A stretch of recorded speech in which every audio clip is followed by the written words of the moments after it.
欢迎来到巴巴娱乐呀频道，请订阅频道，所以大家不要错过当天最热门的新闻。我们今天的时事通讯包括以下内容：诚意流量被低估，诚意霸屏新剧来袭，演技挑战与女主搭档引热议。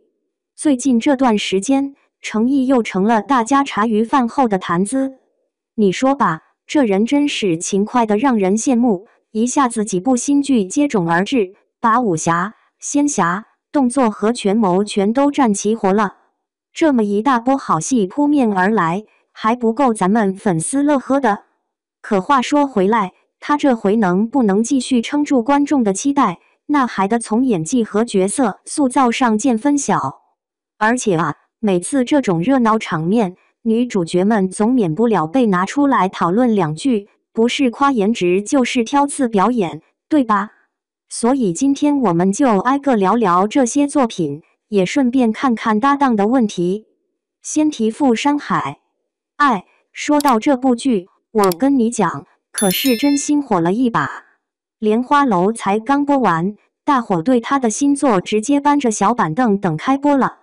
预告片一出，网上那叫一个炸锅打戏行云流水。镜头切换漂亮的像电影大片一样。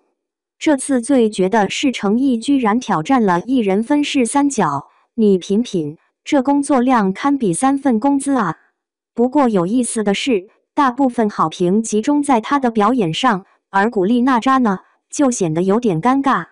有些观众觉得她长相确实天仙般美，但论起情绪细腻度，好像还差那么一点劲儿。我听有人吐槽说他笑起来挺甜，但哭戏里总缺种打动人的真实感。所以最后到底会不会拖后腿，现在只能看正式上线后的效果了。但我猜啊，只要剧情扛住，他也未必没有翻盘机会。再来说《狐妖小红娘王权篇》，这个不用多介绍，光名字就带点神秘仙气，让人想立马钻进他的世界看看咋回事。据说整条故事线虐心指数爆表，有朋友提醒过我，看之前最好备包纸巾。不仅如此，从曝光的妆造图来看，那画风也是极致唯美。李一桐饰演青铜，一个半蜘蛛精形态的人物，穿着华丽又诡异，她那张脸倒是真的很符合原著设定。不过问题来了，有些网友担忧，这姑娘怎么老是在戏红人不红这个怪圈里徘徊呢？明明每部作品都能稳扎稳打的刷存在感，却始终没迎来属于自己的高光时刻。不过转念一想，要是真凭借这次大制作蹿起来，那岂不是双赢？然后轮到英雄志登场。如果前2部偏浪漫或奇幻的话，这部可以算是硬桥硬马走江湖路子的典范。听闻拍摄期间，为提升真实性，全体演员受训强度直逼特种兵，而诚意更是豁出去拼命练身体素质。据导演透露，他当时每天挥刀挥到手臂发抖，人家却愣是一声没吭。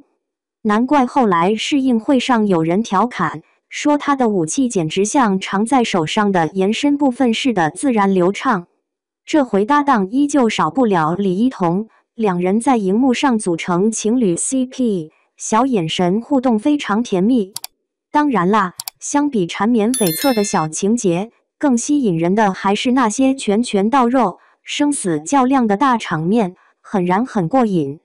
别急，还有压轴之作《长安24计》，这一听名字就透着股机巧斗智味道，是标准权谋题材里的重头菜之一。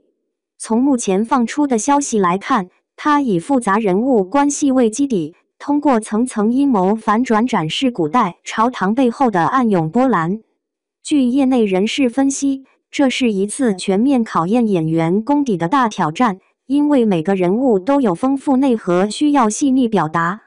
不知是不是为了贴合主题设计深意，在这里徐璐首次尝试出演古装画师白婉，他与诚意之间既有合作也有博弈。可以说呈现出了完全不同于以往爱情套路的新鲜感。如果运气站对，再加上一点营销助推力，很可能会成为今年的一匹黑马。这么看来，不管哪个类型，都各自藏着不少看头。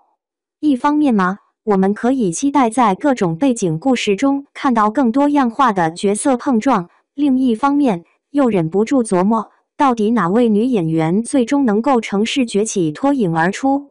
谁知道呢？也许结局会让人大跌眼镜，又或者正如某位影评大师所言，影视圈永远都是充满未知数的小世界。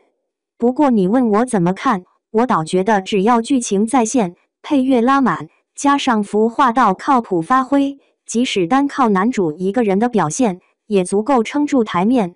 当然啦，多给其他卡司一些机会，他们潜力无限，不是吗？这样一路唠下来，我发现自己越写越兴奋，总感觉未来追剧日程已经排满了。其实生活本身就是这样，当热爱与期待并存的时候，总觉得连平淡无奇的一天都会变香很多。